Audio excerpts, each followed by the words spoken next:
In the peaceful Yoruba village of Akinlalu, life moved slowly like the gentle breeze that passed through the palm trees. Mud houses stood in small compounds, chickens scratched the ground, and the sound of women pounding yan echoed through the village every morning. In one of the compounds lived Mama Saad, a hardworking widow. Everyone in the village knew her for two things: her kindness and her very delicious soup. People often joked that if Mama Saad cooked soup in the morning, the smell alone could make someone in the next village hungry. Living in the same compound was the landlord, Baba Tund. Baba Tund was a tall man with a big stomach and a bigger appetite. Unfortunately, he was also known for being very greedy. He loved eating other people's food but hated spending his own money. One hot afternoon, Mama Saad returned from the village market with fresh vegetables, pepper, and a big piece of smoked fish.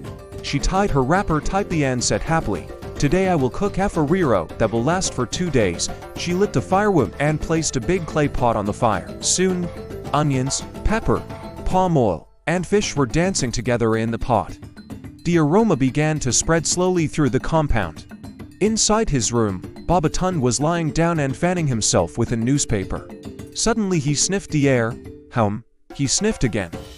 "That smells like Mama Saad's soup." His stomach made a loud grr sound. Baba Tund sat up immediately. My stomach is already greeting the soup." He stood up and walked quietly toward the kitchen. Mama Saad was stirring the pot happily. When Baba Tund arrived, he leaned on the wall pretending to greet her. "Good afternoon, Mama Saad." "Good afternoon, Baba Tund," she replied. "That soup smells very nice," he said. Looking inside the pot, Mama Saad laughed. "Thank you, but it is not ready yet." Baba Tund scratched his head. "Maybe you can give me just a small taste later." Mama Saad smiled politely but said nothing. She already knew Baba Tund's tricks. After some time, Mama Saad remembered she needed water from the village well. She covered the pot carefully and said, "Let me quickly fetch water." Then she left the compound carrying her bucket. The moment she disappeared down the dusty path, Baba Tund slowly came out of his room. He looked left, he looked right. Nobody was around. Only the pot of soup sat quietly on the fire. Baba Tund whispered to himself, "Just one small taste." He opened the pot. Hot steam rose into his face. This soup is serious." He found a spoon and tasted it. His eyes widened. This soup is dangerous." He quickly took a bowl. 1 bowl became 2. 2 bowls became 3. Before he realized what he had done, half the soup was gone. Baba Tund suddenly froze. If Mama Saad sees this, she will shout the whole village down."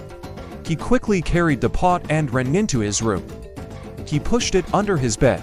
Then he sat down pretending nothing happened. A few minutes later, Mama Saad returned from the well.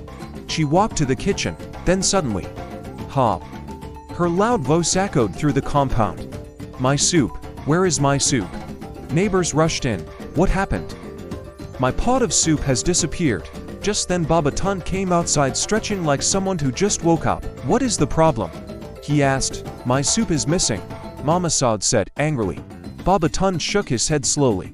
"That is strange." Then he said confidently, "Maybe a dog carried it." Everyone turned to him. "A dog?" one woman asked. "With the whole pot," another man added. At that moment the village elder, Baba Labi, was passing by. "What is this nose?" he asked. Mama Saad explained everything. Baba Labi nodded slowly. Then he said, "We will search every room." Baba Tund's heart jumped. "Search rooms? For soup?" he asked nervously. But nobody listened. They checked the backyard. Nothing. They checked the storage hut. Nothing. Finally Baba Labi entered Baba Tund's room. He looked around carefully. Then he bent down slowly. He lifted the edge of the bed. And there it was, the pot, half empty. The entire compound became silent. Mama Saad shouted, "Baba Tund!" The villagers burst into laughter. Baba Tund scratched his head in embarrassment. "I was only tasting it." Baba Labi crossed his arms, tasting, or eating the whole village. The people laughed even louder. As punishment, Baba Labi said, "Tomorrow you will buy ingredients and cook soup for everyone in this compound." Baba Tund's face fell. "But I don't know how to cook." Mama Saad smiled. "Good. Today you will learn." The next evening, the entire compound gathered to watch Baba Tund struggle in the kitchen. He cried while cutting onions. He coughed while grinding pepper.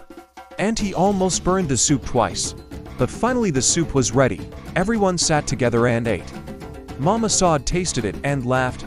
Well, it is not perfect, but it is better than stealing. From that day on, Baba Tun stopped stealing food. And whenever anyone cooked soup in a Kinlalu village, the neighbors would joke, "Hide your pot, or Baba Tun might smell it." And the whole compound would burst into laughter. The end.